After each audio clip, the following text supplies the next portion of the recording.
फिरत्या चाकावरती देशी मातीला आकार, विठ्ठला तू वेडा कुंभार, विठ्ठला तू वेडा कुंभार. मातीला आकार देणारा तो वेडा कुंभार आहे विठ्ठल. आपला विषय आहे कंपनी. तर कंपनीसाठी वेडा कुंभार कोण असेल बरं? Vitthal, share holder, director, promoter की अजून कोणी? माझं मत विचाराल तर मला वाटतं की कंपनीज ऍक्ट जो आहे तो कंपन्यांना आकार देतो आणि कंपनीज ऍक्ट हाच वेडा कुंभार आहे कंपन्यांसाठी. तुम्ही जर सहमत असाल तर खाली कॉमेंट बॉक्समध्ये सहमती दर्शवा, जर नसाल तरीही दर्शवा. पण आज आपण बोलणार आहोत कंपनीज ऍक्ट 2013 या विषयावर. नमस्कार, मी कंपनी सेक्रेटरी उल्का कुलकर्णी. कंपनीज ऍक्ट 2013 हा नोटिफाय झाला 1 एप्रिल 2014ला. जसे गीतेत 18 अध्याय आहेत तसे कंपनीज ऍक्ट मध्ये 29 अध्याय आहेत, 470 सेक्शन्स आहेत, 7 शेड्यूल्स आहेत आणि 41 नोटिफाय झालेले रूल्स आहेत. अबब, केवढा पसारा.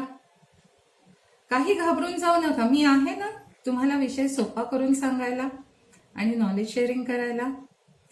ह्याच दृष्टीने मी हा पसारा विभागलेला आहे 3 विषयात. पहिलं आहे इनकॉर्पोरेशन आणि डे टू डे अफेअर्स, जिथे रोजचे दैनंदिन जे लागतं ते विषय घेतलेले आहेत. दुसरं आहे इव्हेंट बेस्ड, म्हणजे जर एखादी घटना घडली कंपनीच्या आयुष्यात तर काय तरतुदी आहेत कंपनीज ऍक्ट मध्ये ते आहे. आणि तिसरं आहे स्पेशल, म्हणजे विशेष ज्या कंपन्या आहेत, गव्हर्नमेंट कंपनी आहे, एनबीएफसी आहे, निधी कंपनी आहे किंवा फीज आहेत, ह्याबद्दल ज्या मिसलेनियस गोष्टी आहेत त्या तिसऱ्या विभागात मी टाकलेल्या आहेत. चला तर मग आपण आज बोलू इनकॉर्पोरेशन आणि डे टू डे अफेअर्स बद्दल. जेव्हा एखादी व्यक्ती जन्माला येते तेव्हा पहिलं डॉक्युमेंट त्या व्यक्तीच्या नावाने काय बनतं? Birth certificate, right?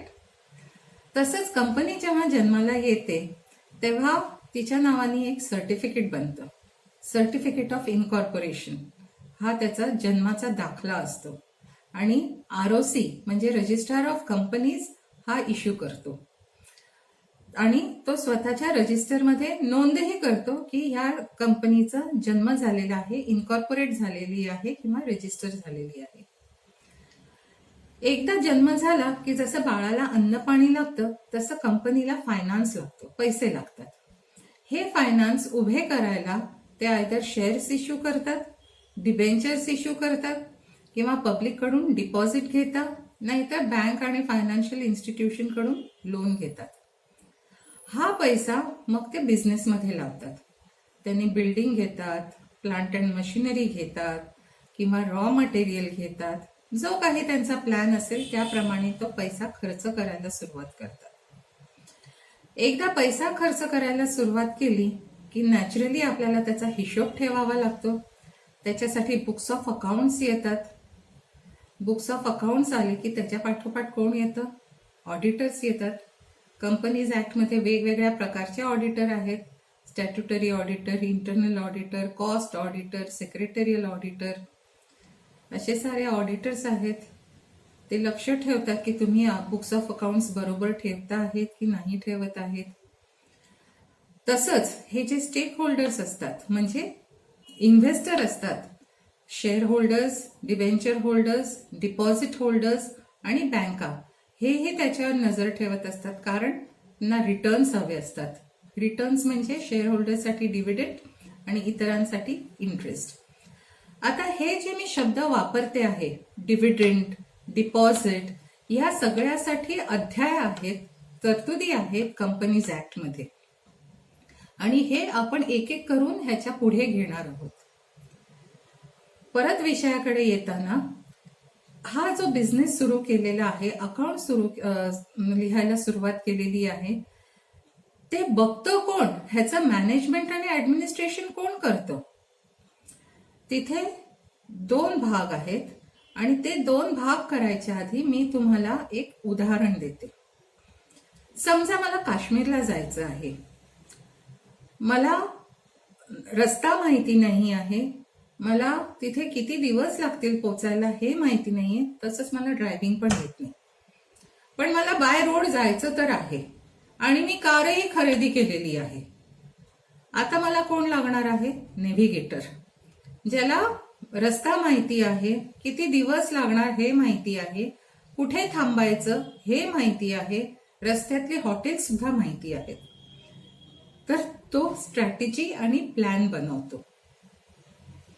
म्हणून मला नेव्हिगेटर हवा. आता कार झाली, स्ट्रॅटेजी आणि प्लॅन झाला, पण ती गाडी ड्राईव्ह कोण करणार? तर ड्रायव्हर हवा. त्याच्यासाठी त्याला म्हणतात KMP. म्हणजे जर कंपनीच्या भाषेत बोलायचं झालं तर मी जिने पैसे इन्व्हेस्ट केले आहेत कारमध्ये ती ओनर आहे, म्हणजे शेअर होल्डर आहे. नेव्हिगेटर म्हणजे जो स्ट्रॅटेजी बनवतो, प्लॅनिंग करतो, तो डायरेक्टर आहे. आणि त्यांनी बनवलेली स्ट्रॅटेजी आणि प्लॅन जो एक्झिक्यूट करणारा ड्रायव्हर आहे तो KMP आहे, की मॅनेजरियल पर्सनल.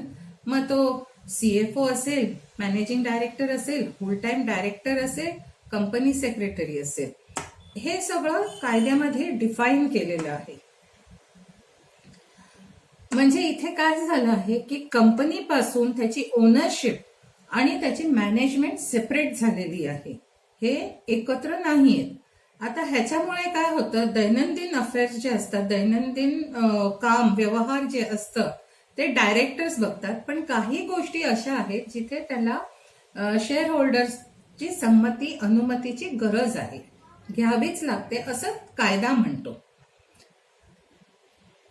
उदाहरणार्थ परत जेव्हा हा नेव्हिगेटर ठरवतो की आज रात्री आपल्याला मुक्काम करायचा आहे, मग हॉटेल कुठचं हे मात्र मी म्हणजे ओनर ठरवतो. तसंच काही व्यवहारांमध्ये शेअर होल्डर्सची संमती, अनुमती ही डायरेक्टर्सनी घेणं आवश्यक असतं. अदरवाईज त्यांनी डे टू डे अफेअर्स त्यांच्या स्ट्रॅटेजी प्रमाणे, प्लॅन प्रमाणे चालवत राहायचे आहेत आणि हे प्लॅन, स्ट्रॅटेजी शेअर होल्डर्सनी अप्रूव्ह केलेले जनरली असतात. आता हे सगळं काम ते कसं करतात? मीटिंग्स घेऊन. AGM म्हणजे अॅन्युअल जनरल मीटिंग तर तुम्हाला माहिती आहे, सगळ्या शेअर होल्डर्सची ती मीटिंग असते आणि वर्षातून एकदा ती घ्यावीच लागते. बाकी डायरेक्टर्सच्या मीटिंग्स असतात, त्या कमीत कमी किती असाव्यात हे कायद्यामध्ये तरतूद आहे. जास्तीत जास्त किती असाव्यात ह्याच्यावर काही लिमिट नाहीये. पण जरी हे असलं तरीही जर काही अर्जंट डिसिजन्स घ्यायचे असले, अर्जंट काही व्यवहारावर शिक्कामोर्तब शेअर होल्डर्सची हवी असेल तर एक्स्ट्रा ऑर्डिनरी जनरल मीटिंग घ्यावी लागते आणि त्याच्यात शेअर होल्डर्स, सर्वच शेअर होल्डर्स सहभाग होतात. अशा पद्धतीने कंपनीचं मॅनेजमेंट अँड ऍडमिनिस्ट्रेशन चालू असतं. डायरेक्टर्स कसे असावेत हेही कायदा सांगतो. त्याचं क्वालिफिकेशन काय असावं, तो डिस्क्वालिफाय काय कारणामुळे होऊ शकतो, त्याचे रोल्स, रिस्पॉन्सिबिलिटीज, लायबिलिटीज, ड्युटीज काय आहेत, त्याचा पगार काय असावं, ह्या सगळ्यासाठी कायद्यामध्ये तरतूद आहे. आणि ह्या सगळ्यावर लक्ष ठेवायला ROC आहेच, रजिस्ट्रार ऑफ कंपनीज. तो कशा पद्धतीने लक्ष ठेवतो, तर कंपनीला जसं आपण इन्कम टॅक्सचे रिटर्न भरतो तसे अॅन्युअल रिटर्न भरावे लागतात. आणि जर कंपनीमध्ये काही घटना घडत असतील, जसं कॅपिटल वाढलं आहे, नवीन डायरेक्टर अपॉइंट झाला आहे, तरीही त्याची खबरबात ROCला द्यावी लागते. आणि हे कसे देतात तर form filing MCA portal, MCA म्हणजे मिनिस्ट्री ऑफ कॉर्पोरेट अफेअर्स, ह्याचं एक पोर्टल आहे, त्याच्यावर काही फॉर्म्स फाईल करून ROCला इन्फॉर्मेशन द्यावी लागते. म्हणजे सर्व कुंडली ROCकडे असते. ROC ही कुंडली कायम बघत असतात आणि जर त्यांना वाटलं की काही गडबड आहे तर त्यांना अधिकार आहे इन्स्पेक्शनचा, एन्क्वायरीचा आणि इन्व्हेस्टिगेशनचा, आणि हा अधिकार ते वापरतात. तर अशा तऱ्हेने कंपनी कशी चालवावी हे कंपनीज ऍक्ट 2013 कायदा जो आहे त्याच्यात तरतुदी केलेल्या आहेत आणि त्या कायद्याप्रमाणे चालू ठेवावं लागतं.